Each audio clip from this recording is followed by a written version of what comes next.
দুপুর সবাইকে মিমির ঘরকন্যা আইডি ব্লকে সবাইকে স্বাগত। আজকে মসুর ডালের খুব সুন্দর একটা রেসিপি নিয়ে এসেছি, যেটা খেতে ভাতের সাথে, রুটি পরোটার সাথেও বেশ ভালো লাগে খেতে। এই যে এখানে আমি মসুরের ডাল ভিজিয়ে নিয়েছি।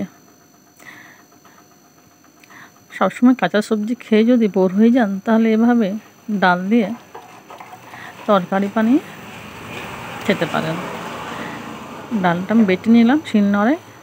তারপর এর মধ্যে পরিমাণ মতো অল্প নুন আর অল্প হলুদ দিলাম।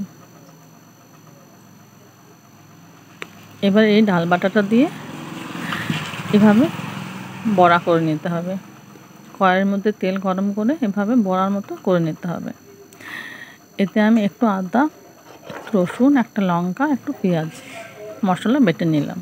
তারপর এখানে জিরে ধনে গুঁড়ো দিয়ে দিলাম, পরিমাণ মতো নুন আর অল্প হলুদ দিলাম।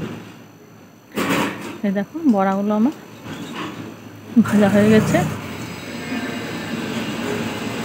এবার এই বড়াগুলো দিয়ে ঝোল বানিয়ে নেব। এখানে গরম তেলের মধ্যে 5 ফোড়ন দিলাম।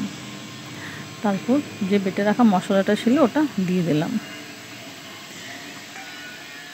একটু জল দিয়ে দিলাম। তারপর এটা ভালোভাবে কষে নিতে হবে মশলাটা। 4 টুকরো আলু দিয়ে দিলাম, কারণ আমার যে কোনো বড়ার ঝোলের সাথে একটু আলুটা ভালো লাগে, তাই দিলাম। আপনারা চাইলে বিনা আলু দিয়েও করতে পারেন। মশলাটা কষা হয়ে গেছে। এবার এর মধ্যে জল দিয়ে দিলাম। এবার বড়াগুলো একে একে দিয়ে দিলাম।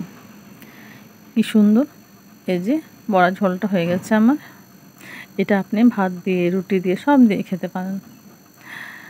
রোজ রোজ কাঁচা সবজি খেয়ে বোর হয়ে গেলে এভাবে 1-8 দিন করে বড়ার ঝোল দিয়েও ভালো লাগে খেতে। তাহলে বন্ধুরা, কেমন হয়েছে আমার এই বড়ার ঝোলটা একটু কমেন্ট করে জানিও। নমস্কার বন্ধুরা, সবাই ভালো আছে নিশ্চয়ই। মিমির ঘরকন্যা আইডিতে সবাইকে স্বাগত। এটা হচ্ছে মসুর ডাল ভেজা। আজকে আমি মসুর ডালের বড়া ভাজি করব। তার জন্য মসুর ডালটা ভিজিয়ে রেখেছিলাম। তারপর ওটা একটু শিলনোড়ায় বেটে নিলাম। খুব প্লেন বাটবেন না, ওটা একটু দরদরা পিষে নিতে হবে, যেন গোটা গোটা মসুর ডাল কিছুটা থাকে। এবার এতে আমি পেঁয়াজ কুচো দিয়ে দিলাম, আর একটু নুন আর একটু হলুদ দিলাম। আপনারা চাইলে লঙ্কা কুচি আর ধনেপাতা কুচি দিতে পারেন। আমার যেহেতু ধনেপাতা ছিল না, তাই দিতে পেলাম না।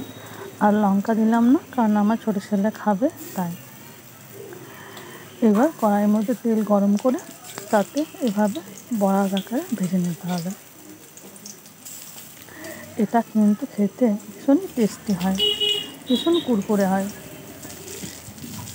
এই বড়া দিয়ে আবার ঝোলও করা যায়, আবার শুধু বড়া ভাত দিয়েও খেতে ভালো লাগে। একা ভাত দিয়ে এরকম বড়া ভাজি খেতে কিন্তু বেশ ভালো লাগে। আমার ছেলে মেয়ে তো খুবই পছন্দ করে, তাই কোনো দিন এভাবে করে দিই।